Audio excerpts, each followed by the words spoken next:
Hey guys, in this video, I'm going to tell you how I built this 69 Chevy Nova on a budget. Okay, I'm going to talk about everything I spent on this Chevy Nova. Now, I'll go system by system, like the body first and then suspension, brakes, etc., stuff like that. And then we'll find out exactly how much this budget Nova cost me. Originally, I wanted to build this car for $5,000 and in 45 days. Now, I started on this at the beginning of October and I wanted to drive it to the Turkey Rod Run in Daytona. But I started having some health problems, so the timeline went out the window, and here we are just over 2 years later, so it took a while to get finished. When I first bought this car, it was a $400 shell. Now, it had no subframe under it. It did have a rear end up under it, but the rear end had been open to the elements for 25 or 30 years, so it was junk. Now, at the same time I bought this car, I bought a four-door that was really barely there for $200. Now, the four-door had a usable front clip, grill. It had a radiator support, front bumper, both fenders, a cowl panel, and hood hinges. The rest of the four-door was completely shot. The doors were missing. The roof was rusted. The floor, everything was rusted. So, like I said, I paid $200 for that, basically to get the front clip to use for this car. So now we're at $600. This thing was pretty rusty when I first got it. It had rust all over it. The trunk pan was rusty. The floorboards were rusty. Around the rear window was rusty. Deck filler was rusty. The dash was rusty. And then there's a lot of surface rust on the rest of the sheet metal. But I figured I could patch it all up, and that's exactly what I did. Now, I spent $545 on patch panels for the car. That's a new deck filler panel. That's a trunk floor patch, a tail light panel, a dash panel, and the floor pan halves. The rear window channel around the back glass, I just made some patches for that, and it ended up working out really, really good. So by this point, I had the whole body, all the sheet metal that I needed. I had the body, I had all the patch panels for it, and I had a front clip. Now, a subscriber ended up donating a hood, so that was free. But pretty much for the body itself, without the subframe, just the sheet metal, I ended up with $1,145 in the $400 shell, all the sheet metal, and the front clip that I bought, really the four-door that I bought that had the front clip on it. So off to a pretty good start to try to build this thing for $5,000. Now that we had the body squared away, it was time to get this thing rolling and get some suspension for it. I had a subscriber contact me, told me he had a bunch of stuff for sale. He'd make me a great deal on some of it. So I went and saw Mr. Ronnie, and man, did I score big. I paid $200 for a stock subframe from him. Now, it was disassembled. Somebody had started smoothing it out and put filler and stuff on it. And it had some old subframe connectors still welded to part of it. But for $200 for a complete subframe, that was a pretty good deal. So $200 for the subframe. Now, I did have to buy a front end kit. The front end kit with all new tie rods and ball joints and control arm bushings and all that stuff was $314. Now, after that, I had to get some shackles for the rear end because he gave me a 10-bolt rear end housing. That wasn't a posi or anything like that, and the brakes were no good on it, but it was a free 10-bolt rear end housing, so that was a really good deal. So the rear end was free. The front subframe was $200. $314 for the front end kit, and then I had to spend about, I think I spent $80 on shocks. And then I had to buy some shackles for the rear end to hold the leaf springs up. Now, the leaf springs that were on the car originally, I was able to clean those up and reuse them. So for the frame, the rear shackles, the rear build kit for the front suspension, and the shocks, I had $710 in suspension. I also bought a set of wheels from Mr. Ronnie, a set of Centerline Convo Pros. They were 15 inches. Now, the rears had been drilled for slicks, but at $200, I couldn't pass it up. And the wheels had decent tires on them. They weren't really usable for any longevity, but they held air and would get the car rolling. So now we've got all the sheet metal that we need. We've got all the suspension done, and we've got wheels and tires, or at least rollers. The wheels are good, the tires were junk, but I get the car rolling. It's time to get some brakes on this thing. So originally I was gonna put drum brakes all the way around, just rebuild a bunch of stuff that I had because that was cheaper. But I couldn't really get any front drums. I found the front wheel cylinders. I bought all the stuff for that. And then I ended up not being able to get drums for it. None of the drums I had were good enough to be able to be turned.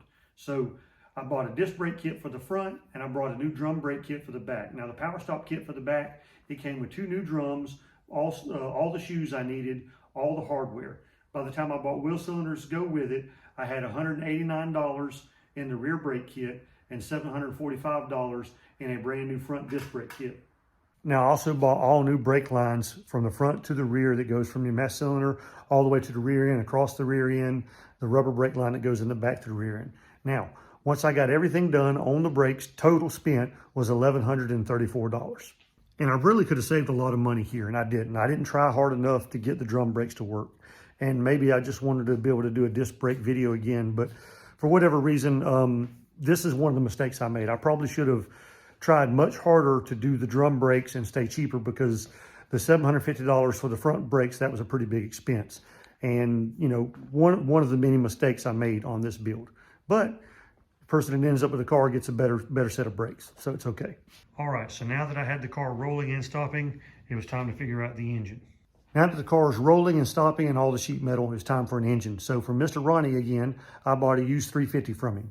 For $300, it was a great deal. Now this thing was complete from carburetor to oil pan, including a distributor. So pretty much everything I needed. The only problem was the engine had been sitting for a couple of years on the stand, and I got it home, I went to spin it over, and it felt kind of rough spinning it over.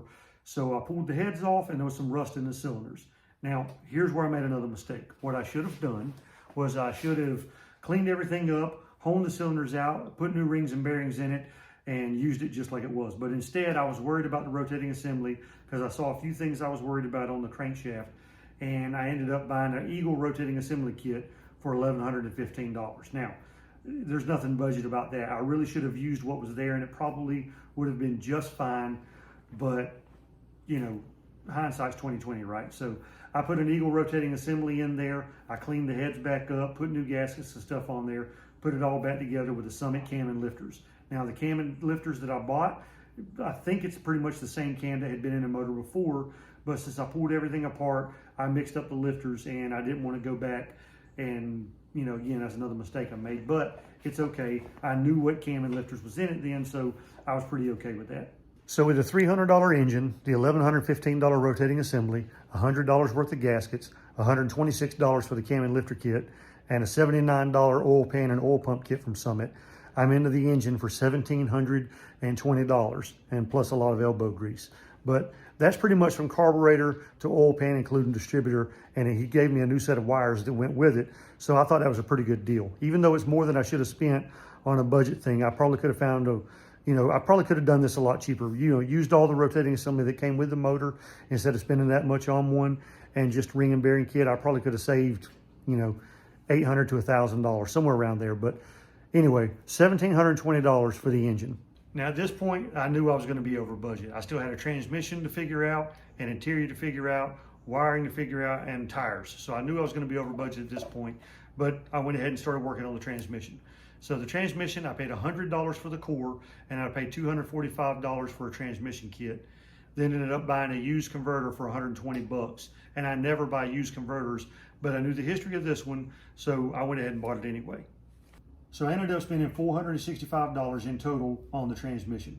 Now, I could have bought a used transmission and probably saved a little bit of money, but you know, a used $200 or $300 turbo 350 transmission, that's a pretty big gamble. So, you know, at least this way I probably spent, you know, a couple $100 maybe more than I could have, but not much. I mean, a used transmission that's good is usually $300 or $400 anyway, so I don't think I really lost too much on this one. But anyway, so for the transmission, we're at $465. All right, so we got motor, transmission, rear end, we got a body, we got all the sheet metal, we got suspension, and we got brakes. For exhaust, I bought some headers from Mr. Ronnie. Well, he gave me some headers. I bought some exhaust from Mr. Ronnie, and he gave me the headers in with it. I paid $100 for a set of a 3-inch exhaust kit that was mandrel bent with Flowmasters on it. Now, I did not use that kit on this car because I wanted to keep it for Frankenova, but I took the exhaust off of Frankenova and put it on this car. So either way, I've got $100 in the exhaust. Now the headers were pretty nasty. They were beat up, had a bunch of rust holes in them around the collectors. So I ended up cleaning those up, welding some patches on there, and they don't leak, painted them white. Exhaust is done for 100 bucks. All right, now for electrical. I bought a $200 Amazon wiring harness that I was gonna put in the car.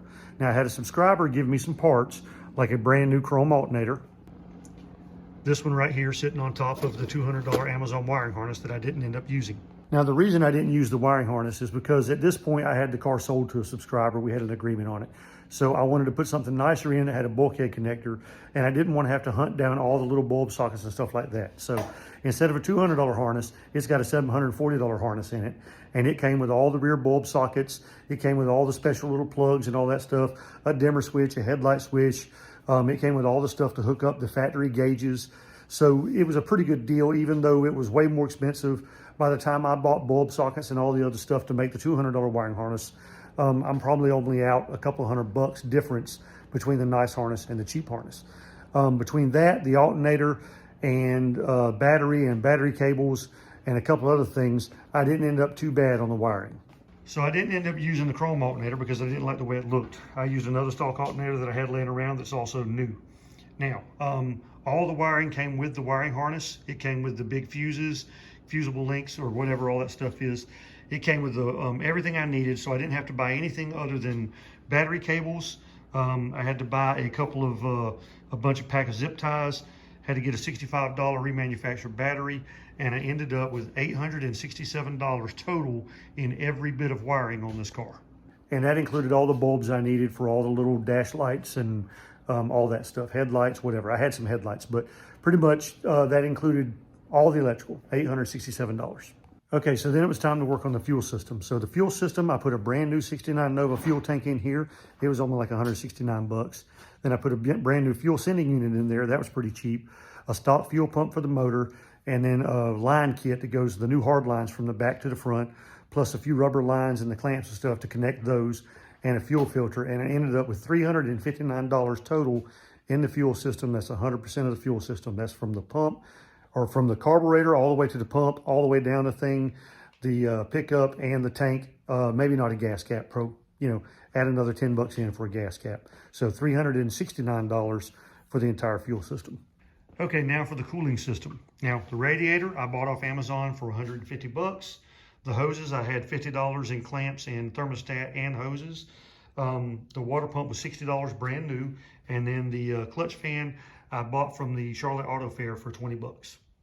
So I had $280 in the cooling system. Not too bad. Now, some of these prices are from when I first bought all this stuff, and prices on everything have gone up. So, the radiator, I'm not sure if you can still get that or not. I put that in one of my videos and put a link in there. I think when I built my engine test stand, startup stand, that's when I bought that radiator, and that's what I used for the project. All right, now for the interior. This bucket seat was given to me by Mr. Ronnie because I spent about $1,200 with him that day, bought all kinds of parts. Not everything was for this car, but he gave me the seat. Now, I do have a back seat for this. It was given to me, but it's just a seat frame. It's not a complete seat, and that is going with it to the buyer. The shifter, I need to add that back into the transmission price. The shifter, AutoZone had a sale on B&M Z-Gate shifters, brand new, for $79. So that shifter did cost me $79. I'll have to add that to the total. Now, originally, I did buy a set of bucket seats at a Florida swap meet for $75 for 2 red Camaro bucket seats, and that's what I was going to put in the car. And then I bought a set of slider brackets from Summit for $25 each.